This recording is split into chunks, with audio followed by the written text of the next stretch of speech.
안녕하세요. 오늘의 10분 공부입니다. 여러분, 이번 시간에 공부하실 거는 기획이나 보고서,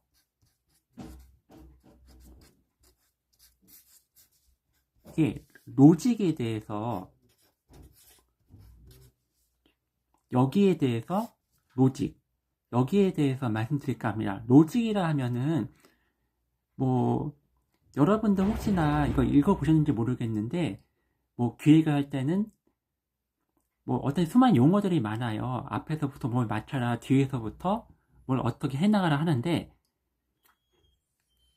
이 기획 보고서에서 로직을 맡은다. 그러니까 논리라 그러냐, 논리 아니면 논리 구조라고도 얘기하는데요. 이거를 간단하게 말씀드리면은, 이게 앞에서 한 내용, 그리고 뒤에 따라오는 내용이 서로 연관이 있어 이 내용을 얘기하는 게 기획서에서는 얘기하는, 아니면 보고서에서 이야기하는 논리나 구조가 우수하다, 이렇게 얘기할 것 같습니다. 이게 그러니까 기획서나 보고서를 작성하는 데 있어가지고 이게 논리 구조가 어떻게 보면 생명이라고 할 수 있겠는데요. 이 논리 구조가 왜 중요하지 하면은, 한편으로 얘기하면은, 기획이나 보고 같은 거는 어떻게 보면은 자신의 생각을 타인에게 전달하고, 타인이 내가 전달한 거에 대해 설득을 당해야 되는데, 이 논리 구조가 맞지 않으면은 상대방이 이야기를 듣다가, 기획이나 이런 이야기를 듣다가 이게 무슨 소리지 하고 그냥 넘어가 버리는 그런 상태가 발생하게 됩니다. 평소에 얘기할 때 만약에 회사 같은 데서 만약에 보고서 내나, 아니면은 어떤 업무에 대해서 기획안을 내나, 이런 식으로 얘기한다 가정을 해보겠습니다. 기획안. 그러면은 일반적으로는 간단하게 얘기해서 나는 뭐뭐를 하겠습니다, 이런 식으로 실행안이 거의 다 실행안 같은 걸 거의 말씀을 하시는데요. 근데 만약에 보고서의 틀을 갖춰서 얘기를 하라 그러면은 이렇게 하실 거 아닙니까? 보고서 틀을 갖춰서 하라 그러면은 나는 어떠한 이유나 배경 때문에 이런 실행안을, 아니면은 이런 기획을 하게 되었어요 하고 얘기를 하거든요. 그런데 거의 다 이렇게 얘기합니다. 거의 다 얘기할 때 어떻게 보면 슬픈 현실인데요. 머릿속에는, 우리 일반적인 사람들 머릿속에는 뭐뭐를 기획안 내놓으라 그러면은 기획안 짜는 건 쉬운 건 아니겠지만은 뭐뭐를 하겠다는 그런 생각은 있을 거예요. 제가 뭐뭐를 하겠다, 액션을 하겠다는 생각은 있는데, 근데 문제는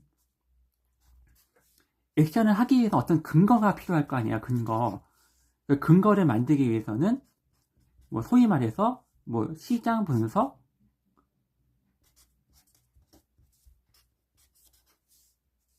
소비자 분석, 이런 게 있다고 가정할게요.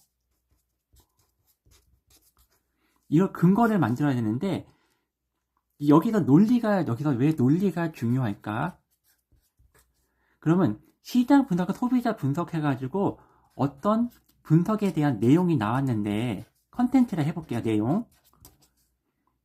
근데 문제는 우리가 평소에 얘기하는 거는 시장 분석과 소비자 분석에 대한 내용과 우리가 하고자 하는 액션이 서로 동떨어진다. 이런 게 굉장히 많아요. 예를 들어서 시장 분석을 하실 때, 만약에 나는 MZ세대가 좋아하는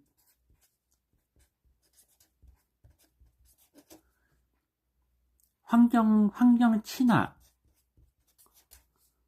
친화적 그 물품을 만든다고 생각을 했는데, 그렇게 해가지고 MZ는 환경 친화적입니다 했는데, 이렇게 분석을 했어요. 근데 분석을 했는데 실제 액션은 평소에 자기가 하고 싶었던 거, 어떤 예를 들어서 뭐 그냥 인스타그램에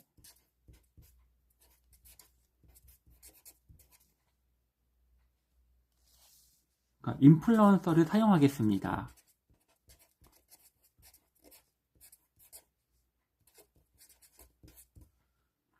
네, 이러다 보니까 자신이 분석한 거하고 시장을 분석한 내용하고 자신이 하겠다는 내용, 그러니까 이렇게 다시 좀 적어보면요.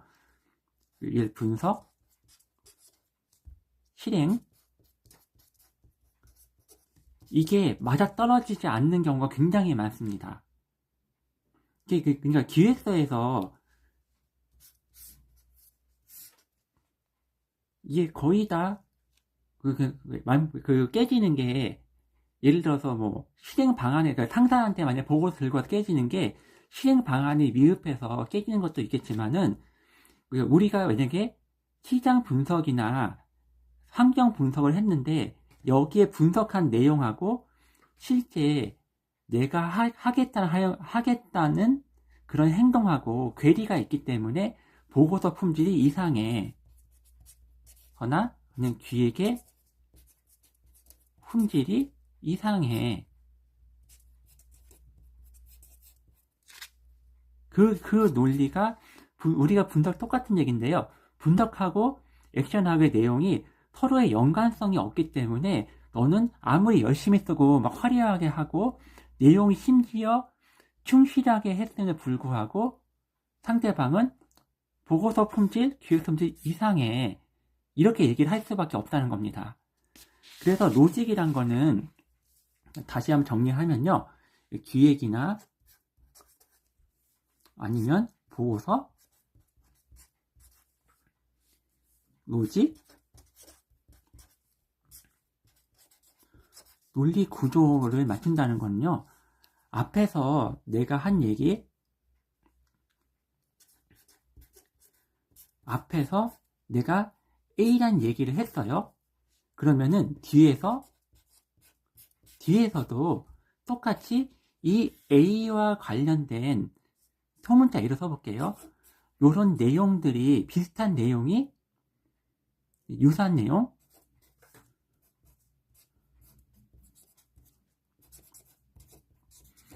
이런 내용이 나와야지 앞에서는 이게 좀 동그라미, 이게 맞는 거고요. 틀린 거는 앞에서는 내가 A란 얘기를 했는데 뒤에서는 B라는 얘기를 하고 있네? 그럼 다른 내용이 되거든요. 다른 내용. 다른 내용이라 하면은 이거는 틀린 겁니다. 로직은 복잡한, 보고서의 논리구조 로직은 그냥 복잡한 구조가 아니고 내가 앞에서 한 내용하고 뒤에서 한 내용하고 맞아 떨어지는가? 이 내용이 바람직한 로직이나 논리 구조를 보고서에, 기획서에 구현을 했다. 이 내용이 핵심입니다. 그리고 똑같은, 이렇게 좀 추가로 말씀드리면요. 뒤에서 만약에 일단은 쓰실 때, 만약 기획서 같은 거나 하실 때, 만약에 내가 보고서 할 때 이런 거 많이 하거든요. A라는 액션을 하고 싶어요. 하고 싶은데 근거를 만든다 하면은 당연한 얘기겠지만은 내가 뒤에 결론에서 이런 A-라는 결론을 내고 싶은데 여기에 맞는 분석이나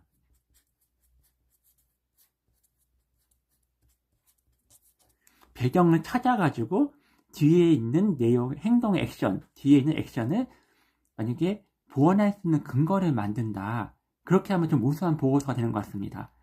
그러니까 보고서 쓸 때는 마지막 팁인데요.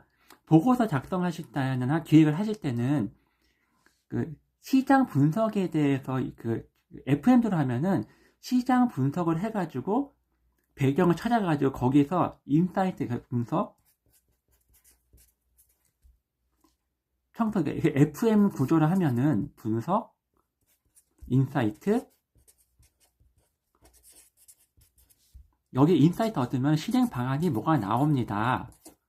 이렇게 하는 게 정석의 FM으로 하는 건데, 실제로는 아까 말씀드린 대로 실제로는 그렇게 하기가 좀 소비자 인사이트 찾는다, 어떤 시장도 찾는다, 이게 좀 힘들기 때문에 오히려 거꾸로 가는 겁니다. 실제는 내가 하고 싶은 결론을 먼저 정합니다. 결론을 먼저 정하고,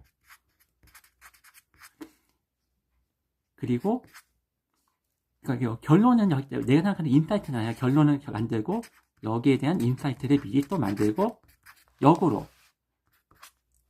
여기에 맞는 배경이나 분석, 이런 식으로 거꾸로 간다고 생각하시면 될 것 같습니다. 그래서 말씀 한번 드려볼게요. 기획 보고서 같은 경우에는 논리 구조가 뭘까 하면은, 자, 앞하고 뒤의 내용이 같아야 돼. 그 뒤하고 앞의 내용이 같아야 돼. 이게 논리 구조의 핵심이라고 볼 수 있겠고요. 그리고 실제적으로는 기획의 논리 구조를 만드는 거는, 실제는 내가 만드는 결론을 먼저 만들어 놓고, 거기에 따른 인사이트를 도출한 다음에 여기에 맞게 역으로 여기에 맞는 분석 내용을 맞춰가는 것이 실제 쓰는 기획보고서의 팁이라 볼 수 있을 것 같습니다. 여러분, 이번 수업은 여기서 마치겠습니다. 감사합니다.